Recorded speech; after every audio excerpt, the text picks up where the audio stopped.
નમસ્કાર દર્શક મિત્રો, હું શીતલ મહેતા ન્યૂઝ ઓફ કચ્છમાં આપનું સ્વાગત છે।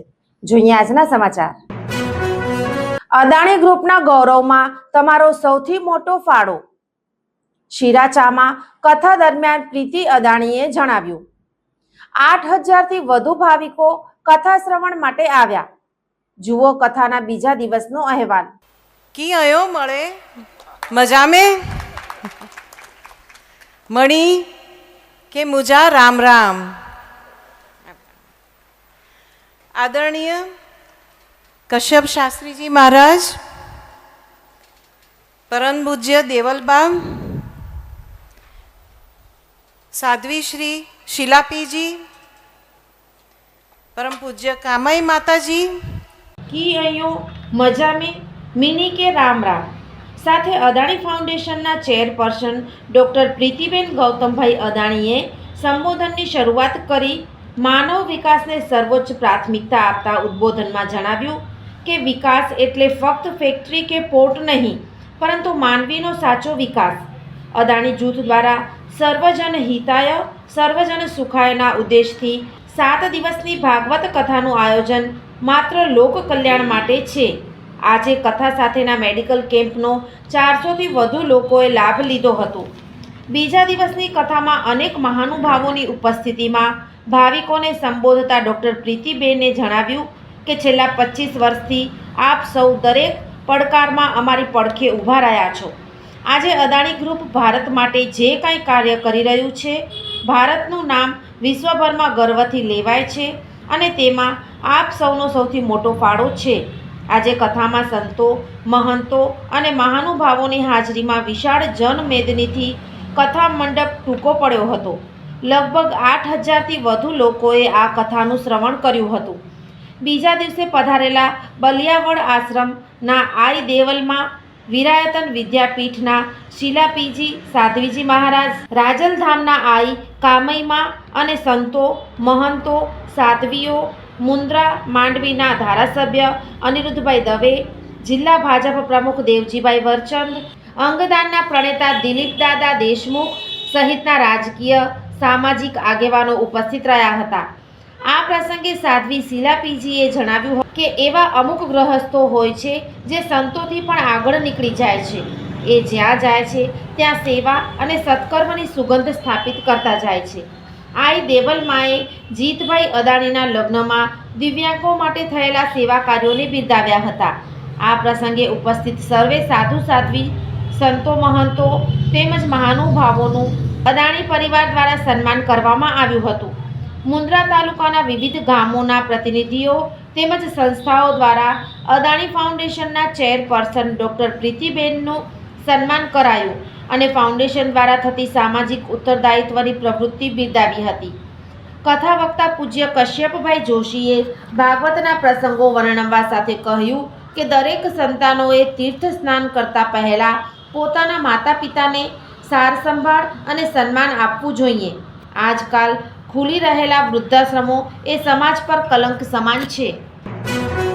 રાપર ત્રંબો માર્ગ ઉપર વિચિત્ર અકસ્માત, 10 લોકો ઘાયલ। રાત્રે અકસ્માત બાદ વાહનો હટાવવામાં ન આવતા સવારે અનેક વાહનો ભટકાયા। રાપર ત્રંબો માર્ગ પર નવાપરા નજીક સવારે એક વિચિત્ર અકસ્માત સર્જાયો હતો। રાત્રિના સમયે અકસ્માતગ્રસ્ત થયેલા વાહનોમાં વધુ 2 વાહન ટકરાતા આશરે 10 થી 12 લોકો ઘાયલ થયા હોવાની સંભાવના છે। પ્રાથમિક માહિતી અનુસાર અગાઉના અકસ્માત બાદ માર્ગ પરથી વાહનો હટાવવામાં ન આવતા સવારે એક જીપ અને એક મિની ટેમ્પો તેમાં ટકરાયા હતા। આ ઘટનામાં વાહનોમાં સવાર લોકોને ઈજાઓ પહોંચી હતી। રાપર પીઆઈ જે.બી. બુબડિયાએ અકસ્માતની પુષ્ટિ કરતા જણાવ્યું હતું કે સવારે માર્ગ અકસ્માતની જાણ થતાં જ સ્ટાફને ઘટના સ્થળે રવાના કરવામાં આવ્યો છે। ઘાયલોને હજુ સુધી રાપર સરકારી હોસ્પિટલમાં લાવવામાં આવ્યા નથી અને વધુ તપાસ ચાલી રહી છે। સ્થાનિક લોકોના જણાવ્યા અનુસાર ગત રાત્રિના 10 વાગ્યે એક સ્વિફ્ટ કાર અને એક પિકઅપ જીપ વચ્ચે ટક્કર થઈ હતી। આ અકસ્માત અંગેની નોંધ રાત્રે જ રાપર પોલીસ સ્ટેશનમાં કરવામાં આવી હતી, જેની ખાતરી રાપર પીએસઓ દ્વારા પણ આપવામાં આવી હતી। રાત્રિના અકસ્માતગ્રસ્ત વાહનો માર્ગ પરથી દૂર ન કરાતા સવારે તેમાં અન્ય 2 વાહન અથડાયા અને આ રીતે વધુ એક અકસ્માત સર્જાયો હતો. ગાંધીધામના વેપારીએ તેની સાથે દગો થયો છે તેવો વિડીયો બનાવી અને શેખપીર કુકમા વચ્ચે હાઈવે ઉપર ટ્રક પાછળ કાર ભટકાવી વ્યાપારીનું મૃત્યુ. ભુજ શહેરના પ્રવેશદ્વાર શેખપીર અને કુકમા વચ્ચે હાઈવે પર ગાંધીધામના 56 વર્ષીય વેપારીએ પોતાની કાર ઊભેલી ટ્રકની પાછળ ભટકાવી કથિત આપઘાત કરી લીધો. મોત પહેલા તેમણે ચાલુ કારમાં વિડીયો બનાવી ગાંધીધામમાં પોતે ખરીદેલી દુકાન અને પ્લોટ બાબતે થયેલી ઠગાઈ કારણભૂત હોવાનું જણાવી નામજોગ આક્ષેપ કરી મરવા માટે મજબૂર કરાયો હોવાનું જણાવ્યું છે. આ બનાવથી ગાંધીધામ સહિત જિલ્લાભરમાં ભારે ચકચાર ફેલાયો છે.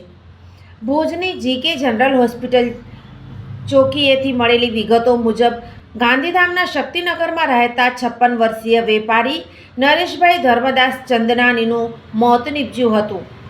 બનાવ સોમવારે બપોરે 3:30 વાગ્યાથી 4 વાગ્યા સુધીના સમયગાળા દરમિયાન કુકમા અને શેખપીર વચ્ચે હાઈવે પર બન્યો હતો. હતભાગી વેપારીની કાર ઊભેલી ટ્રકની પાછળ ભટકાઈ હતી, જેમાં ગંભીર રીતે ઈજાઓ પહોંચતા બેભાન થઈ ગયા હતા અને તાત્કાલિક સારવાર માટે જીકે જનરલ હોસ્પિટલ ખાતે લઈ જવામાં આવ્યા હતા, જ્યાં ફરજ પરના તબીબે તેમને મૃત જાહેર કર્યા. હતભાગી ગાંધીધામ વેપારી એસોસિએશનના પ્રમુખ રાજુભાઈ ચંદનાનીના ભાઈ થાય છે. મોતના આ બનાવ બાદ સોશિયલ મીડિયા પર તેમનો ચાલુ કારમાં બનાવેલો વિડીયો પણ સામે આવ્યો છે, જેમાં પોતાની સાથે ગાંધીધામમાં ખરીદેલી દુકાન અને પ્લોટ મામલે છેતરપિંડી આચરાઈ હોવાના આક્ષેપો કર્યા છે. મિલકતની ખરીદીમાં ઠગાઈ અને હેરાનગતિ કરવામાં આવતા પોતે આપઘાત કરી રહ્યા હોવાનું વિડીયોમાં જણાવ્યું હતું. હાલ સમગ્ર મામલે પદ્ધર પોલીસ મથકના પીઆઈ એજી પરમાર સાથે વાત કરતા તેમણે જણાવ્યું કે આ મામલે હોસ્પિટલ પોલીસ ચોકી ખાતે એમએલસી દાખલ કરાઈ છે. મૃતકના પરિવારજનો સામે આવ્યા બાદ ગુનો દાખલ કરી કાર્યવાહી હાથ ધરવામાં આવશે. કેમિસ્ટ સિવાય દવાની દુકાનમાં કોઈ દવા વહેંચતું માલુમ પડશે તો કાયદા મુજબ 3 માસની જેલની સજા થશે. ગુજરાતમાં હવે મેડિકલ સ્ટોરમાં દવાના નિયમો કડક બનાવવામાં આવી રહ્યા છે. ત્યારે ગુજરાત સ્ટેટ ફાર્મસી કાઉન્સિલ દ્વારા નવો નિયમ લાગુ કરવામાં આવ્યો છે, જે મુજબ દવાની દુકાનોમાં ફાર્માસિસ્ટ સિવાય કોઈ અન્ય દવાનું વેચાણ નહીં કરી શકે. જો કરશે તો દંડ થશે અથવા જેલ થશે. ગુજરાતમાં દવાની દુકાનોમાં એક એવો નિયમ લાગુ કરવામાં આવ્યો છે, જેનો ચુસ્તપણે અમલ કરવામાં આવ્યો છે, જેમાં ફાર્માસિસ્ટ સિવાય અન્ય કોઈ પણ વ્યક્તિ એલોપેથિક દવાનું વિતરણ નહીં કરી શકે.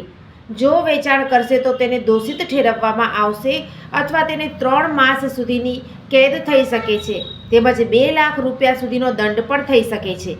કેટલાક કેસમાં ફાર્માસિસ્ટનું લાયસન્સ પણ રદ કે સ્થગિત થઈ શકે છે. નવા નિયમ મુજબ રજિસ્ટર્ડ ફાર્માસિસ્ટ સિવાય અન્ય કોઈ વ્યક્તિ દવાનું વેચાણ નહીં કરી શકે. જો આવું કરતા પકડાયા તો સજાને પાત્ર ગણાશે. 9 ડિસેમ્બરના રોજ ફાર્મસી કાઉન્સિલના એડિશનલ રજિસ્ટ્રાર દ્વારા તમામ હોસ્પિટલના સંચાલકો, મેડિકલ સ્ટોર કે ફાર્મસીઝના માલિકો અને ફાર્માસિસ્ટ માટે આ માહિતી બહાર પાડવામાં આવી છે. ભારત સરકારના કાયદા અને ન્યાય મંત્રાલય દ્વારા જન્મ વિશ્વાસ એક્ટ મુજબ જે વ્યક્તિ ફાર્મસી અધિનિયમની જોગવાઈનું ઉલ્લંઘન કરશે તેની સામે પગલાં લેવાશે. એ પણ સામે આવ્યું કે રાજ્યમાં અનેક એવી દવાની દુકાનો છે જે ફાર્માસિસ્ટના લાયસન્સ પર જ ચાલે છે, જેના પર હવે રોક લાગી શકે છે. કચ્છમાં રોડ ઉપર દોડતા ટ્રેલરને કારણે અકસ્માતોનું પ્રમાણ વધ્યું. 24 કલાકમાં 5 ટ્રેલરોના અકસ્માત થયા. કચ્છમાં ટ્રેલરના કારણે અકસ્માતનું પ્રમાણ વધ્યું.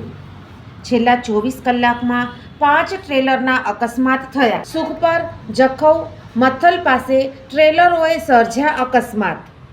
નમકનું પરિવહન કરતા ટ્રેલરના કારણે કચ્છના માર્ગો પણ બની રહ્યા છે રક્તરંજિત. ઓવરલોડ પરિવહન. કેટલાક પરપ્રાંતીય ચાલકો નશાની હાલતમાં વાહન ચલાવતા હોવાનું પણ સામે આવ્યું છે. ટ્રેલરના મીઠાના પરિવહન કારણે કચ્છના માર્ગોની દશા બેઠી. હાજીપીર, દેસલપર, ભુજ, ખાવડા, કોટડા બીટા, ભુજ, મુન્દ્રા, નખત્રાણા ભુજ અંજાર ભુજ માર્ગ ઉપરાંત તમામ માર્ગો પર નમક પરિવહન થાય છે અને આ નમકના ઓવરલોડ ટ્રેલરોના કારણે આ માર્ગોની હાલત દયનીય થઈ છે. ખરાબ રસ્તાઓના કારણે નમક રસ્તા પર ઢોળાય છે, જેના કારણે રસ્તાઓની આસપાસની ખેતીની જમીનને પણ માઠી અસર થઈ છે. જિલ્લા વહીવટીતંત્ર અને પોલીસ દ્વારા ઓવરલોડ વાહનો અને બેદરકાર ડ્રાઈવરો સામે કડક કાર્યવાહી કરવામાં આવે તેવી લોકોએ માંગ કરી. બ્રાઝિલમાં આવેલ ભયંકર વાવાઝોડામાં 24 મીટર 7 માળ ઊંચી પ્રતિમા સ્ટેચ્યુ ઓફ લિબર્ટી ધરાશાયી થયું. જુઓ લાઈવ દ્રશ્યો.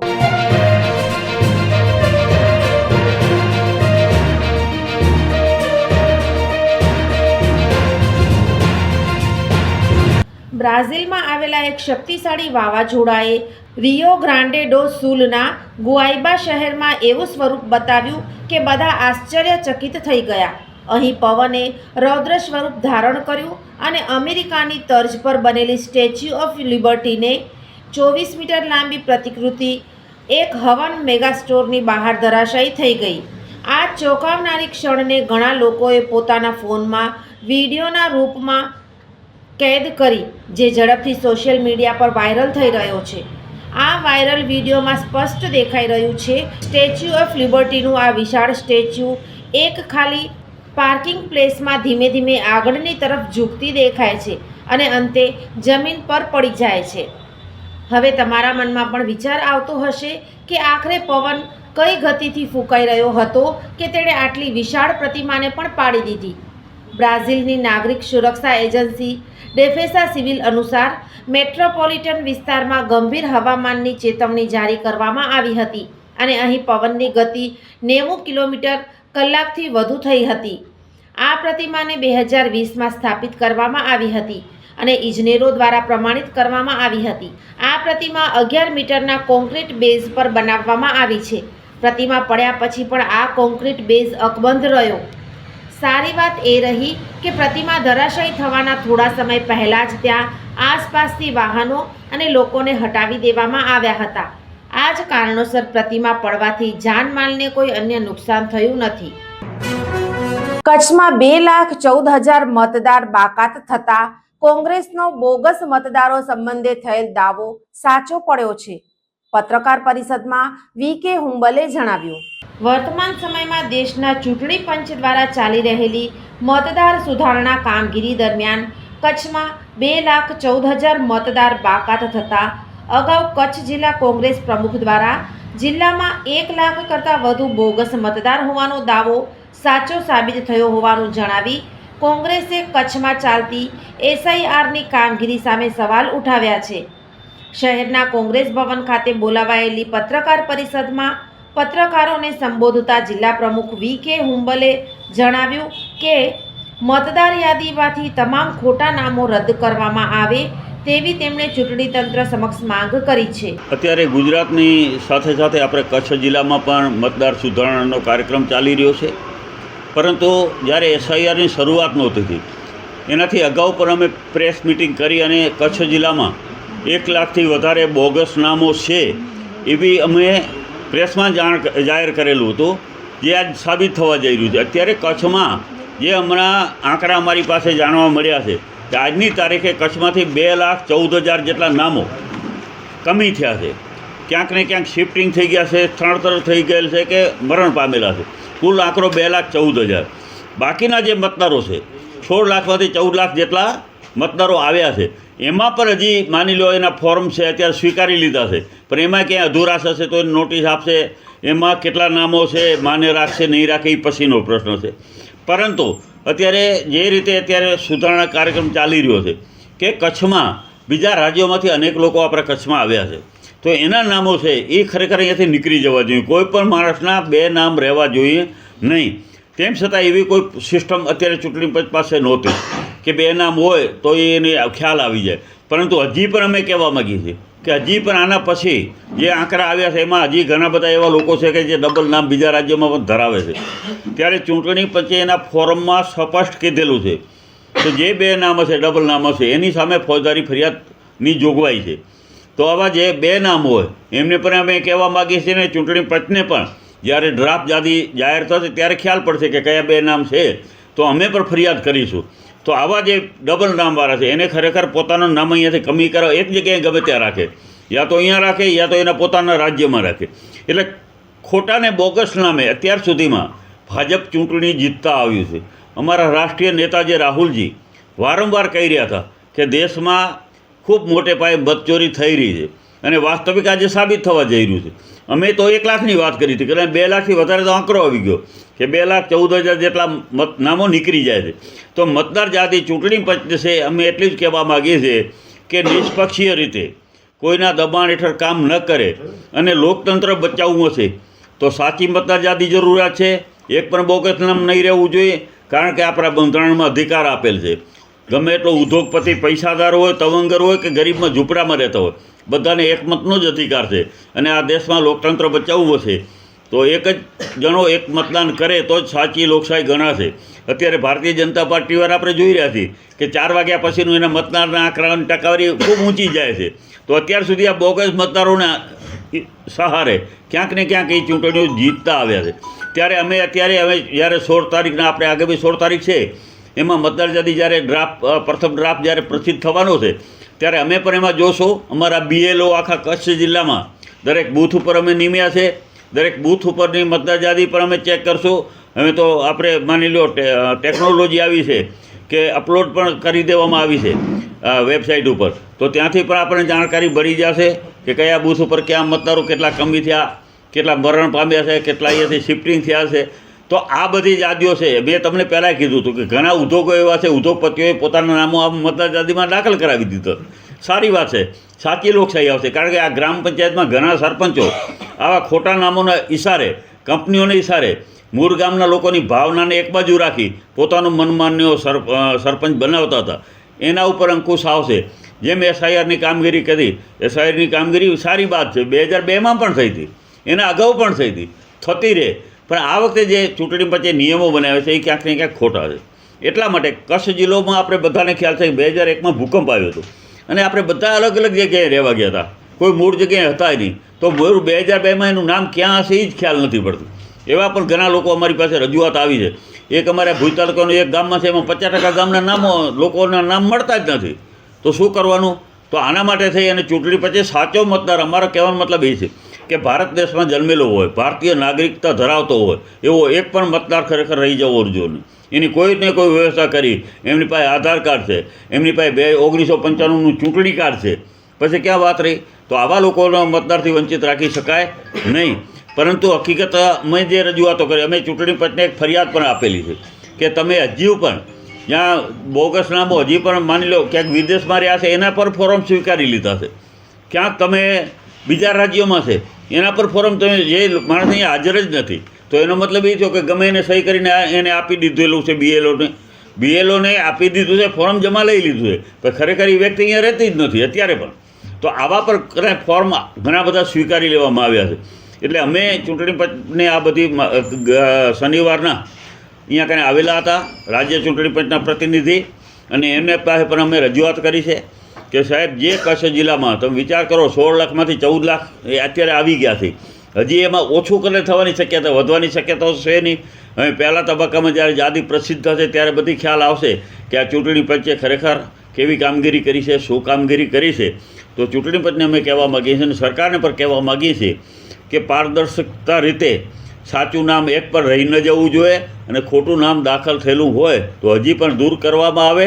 અને અમે આ જે રજૂઆતો ડ્રાફ્ટ પછી જ્યાં જરૂર પડશે ત્યાં ચૂંટણી પંચ પાસે અમે કરવાના છે. બાકી હકીકતમાં આપણે જોઈ રહ્યા છીએ કે આપણા 6 વિધાનસભામાં સૌથી વધારે ગાંધીધામ વિસ્તારમાં, જે અમે અગાઉ પર કીધેલું હતું કે ગાંધીધામ વિસ્તારમાં પરપ્રાંતીય લોકો બહુ છે, એટલે ત્યાં ખોટું મતદાનની ખૂબ શક્યતાઓ અને બોગસ મતદારોને ત્યાં એટલા બધા કમી થયા છે.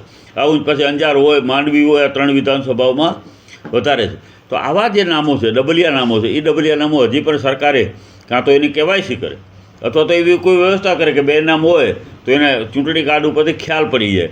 તો આવા ખોટા નામો છે હજી પણ ચૂંટણી પછી પારદર્શિકતા લાવી અને એ માટે કામ કરવું જોઈએ. બીજી વાત કે જ્યારે મતદાન થતું હોય ત્યારે ખરેખર હવે સમય આવી ગયો છે દરેક બૂથ ઉપર સીસીટીવી કેમેરા લાગવા જોઈએ દરેક બૂથ ઉપર, અને જે ખોટું કર્યું હોય એના ઉપર ફરિયાદ થવી જોઈએ અને જામીન પણ નહીં મળવા જોઈએ. એવી વ્યવસ્થા જો સરકાર કરશે તો જ આ ખોટું મતદાન, બોગસ મતદાન થતું અટકશે. બાકી તો એમ કહી દે તમારો એજન્ટ હતા ને, અત્યારે એજન્ટ બધાને થોડો ઓળખતો હોય, તો તમે સીસીટીવી કેમેરા લઈ આવો ને તો પ્રૂફ થશે કે ખરેખર આ માણસે 2 વાર કર્યું કે 3 વખત મતદાન કર્યું. તો દરેક મતદાન બૂથ ઉપર પણ સીસીટીવી કેમેરા લાગશે તો જ આ સાચું લોકતંત્ર ભારતમાં ટકી રહેશે. ડૉક્ટર બાબા સાહેબ આંબેડકરે જે આપણને બંધારણ આપીને ગયા છે એમાં સ્પષ્ટ વાત છે કે દરેકને એક મતનો અધિકાર છે. મતદાર થકી લોકોની સરકાર બનવી જોઈએ, નહીં કે ઉદ્યોગપતિઓની સરકાર બનવી જોઈએ. તો અમે કહેવા માગીએ છીએ કે લોકોની સરકાર બનાવીએ છીએ તો સાચું મતદાન થશે તો જ લોકોનું મતદાન સરકાર બનશે. બદલાવ આવશે, 2 લાખ ઘટી જશે પછી નહીં ને 100% ને. આ બધું તમે જોઈ રહ્યા છો કે આટલી બધી બોગસ મતદારને આધારે જ્યારે જીતાતી હોય, ભાજપ અત્યાર સુધી આ બોગસ મતદારનો આશરો લઈને જ જીત્યું છે. એના ઉપર પરિણામ પ્રભાવિત થતા જ હોય. ખોટું મતદાન થાય ત્યાં પરિણામ પ્રભાવિત થતું હોય ને અમારી પણ એવી સતત એના માટેની આગળની કામગીરી રહેશે કે ખોટું મતદાન ન થાય. તેમણે હજુએ સમય મર્યાદા વધારી બોગસ મતદારોને દૂર કરી લોકશાહીને જીવંત રાખવા નિષ્પક્ષ અને સ્વસ્થ ચૂંટણી યોજવા ચૂંટણી પંચને વિનંતી કરી છે. આ બેઠકમાં રામદેવસિંહ જાડેજા, ગનીભાઈ કુંભાર, HS આહિર, હુસેનભાઈ રાયમા, રાણુભા જાડેજા, કિશોરદાન ગઢવી, રાજેશ આહિર, પુષ્પાબેન સોલંકી, આયસુબેન સમા સહિતના હાજર રહ્યા હતા. કચ્છમાં રોડ ઉપર દોડતા ટ્રેલરને કારણે અકસ્માતોનું પ્રમાણ વધ્યું. 24 કલાકમાં 5 ટ્રેલરોના અકસ્માત થયા. કચ્છમાં ટ્રેલરના કારણે અકસ્માતનું પ્રમાણ વધ્યું. છેલ્લા 24 કલાકમાં 5 ટ્રેલરના અકસ્માત થયા. સુખપર, જખૌ, મથલ પાસે ટ્રેલરોએ સર્જ્યા અકસ્માત. નમકનું પરિવહન કરતા ટ્રેલરના કારણે કચ્છના માર્ગો પણ બની રહ્યા છે રક્તરંજિત. ઓવરલોડ પરિવહન. કેટલાક પરપ્રાંતીય ચાલકો નશાની હાલતમાં વાહન ચલાવતા હોવાનું પણ સામે આવ્યું છે. ટ્રેલરના મીઠાના પરિવહન કારણે કચ્છના માર્ગોની દશા બેઠી. હાજીપીર, દેસલપર, ભુજ, ખાવડા, કોટડા, બીટા, ભુજ, મુન્દ્રા, નખત્રાણા, ભુજ, અંજાર, ભુજ માર્ગ ઉપરાંત તમામ માર્ગો પર નમક પરિવહન થાય છે અને આ નમકના ઓવરલોડ ટ્રેલરોના કારણે આ માર્ગોની હાલત દયનીય થઈ છે. ખરાબ રસ્તાઓના કારણે નમક રસ્તા પર ઢોળાય છે, જેના કારણે રસ્તાઓની આસપાસની ખેતીની જમીનને પણ માઠી અસર થઈ છે. જિલ્લા વહીવટીતંત્ર અને પોલીસ દ્વારા ઓવરલોડ વાહનો અને બેદરકાર ડ્રાઈવરો સામે કડક કાર્યવાહી કરવામાં આવે તેવી લોકોએ માંગ કરી. બ્રાઝિલમાં આવેલ ભયંકર વાવાઝોડામાં 24 મીટર 7 માળ ઊંચી પ્રતિમા સ્ટેચ્યુ ઓફ લિબર્ટી ધરાશાયી થયું. જુઓ લાઈવ દ્રશ્યો.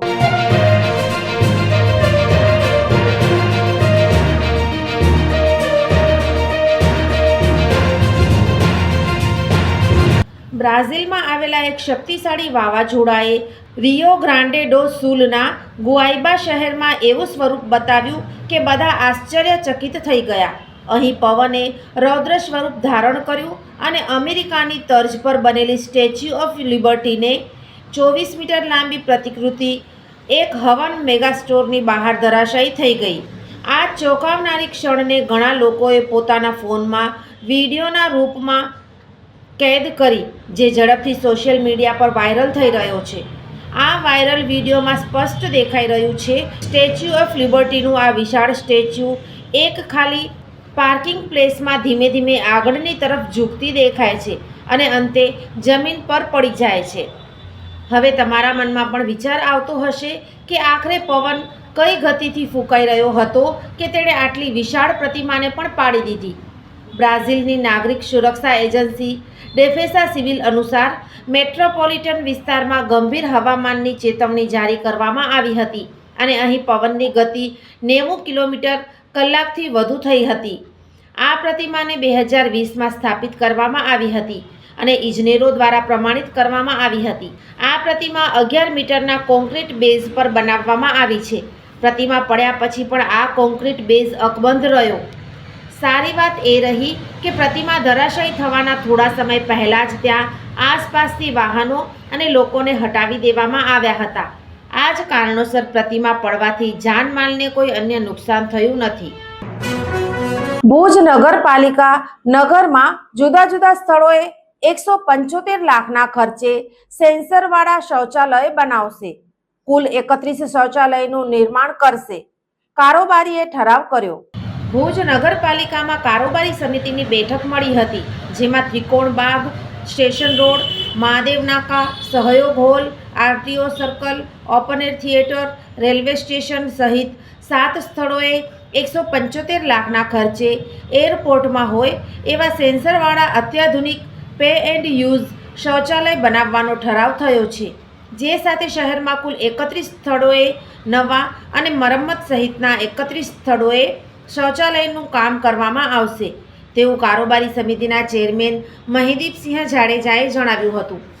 તેમણે વધુમાં જણાવ્યું હતું કે સ્વચ્છ ભારત મિશન અંતર્ગત સિટી સેનિટેશન એક્શન પ્લાન તૈયાર કરાયો છે, જેમાં ઓલ્ફ્રેડ હાઈસ્કૂલ સામે, લાલ ટેકરી, વૈદ્યનાથ શેરીની બાજુમાં, ભીલવાસ પાસે, સોનીવાડ, વાણિયાવાડ ડેલા પાસે, જૂની શાક માર્કેટ પાસે, ઇન્દિરાબાઈ પાર્ક પાસે અપગ્રેડેશન અને રિનોવેશન કરવામાં આવશે. મંગલમ 4 રસ્તા, ભીડ બજાર, ખેંગારબાગ, જયનગર પાસે, કોડકી ચોકડી, શાક માર્કેટ, વંદે માતરમ પાર્કની બાજુમાં, જથ્થાબંધ માર્કેટ પાસે, ખેંગારબાગની અંદર, મદનસિંહ પાર્ક પાસે પણ બનાવવામાં આવશે. એ ઉપરાંત ટાઉન હોલના સફાઈ કામ માટે વેક્યુમ ક્લીનર ખરીદવા નિર્ણય લેવાયો હતો. ભુજ શહેરમાં અને ભુજ શહેરને પાણી પૂરું પાડવા બોરવેલ બનાવાયા હતા, જે ક્યાંક હજુય ખુલ્લા પડ્યા છે અને જોખમી બન્યા છે, જેથી સીલ કરવા માટે 2 લાખ રૂપિયા જેટલી રકમ ખર્ચાશે. ગોકુલધામ સોસાયટીના લોકોની માંગણીને ધ્યાને લઈને 20 પોલ ઊભા કરવામાં આવશે, જેના ઉપર અલગ અલગ એંગલથી 20 લાઇટ લગાડવામાં આવશે, જે માટે નવું વીજ જોડાણ પણ લેવામાં આવશે. દર્શક મિત્રો, આજે તારીખ 16 ડિસેમ્બર 2025 આ હતા આજના સમાચાર. આવતીકાલે ફરી મળીશું. ત્યાં સુધી મને રજા આપશો. નમસ્કાર.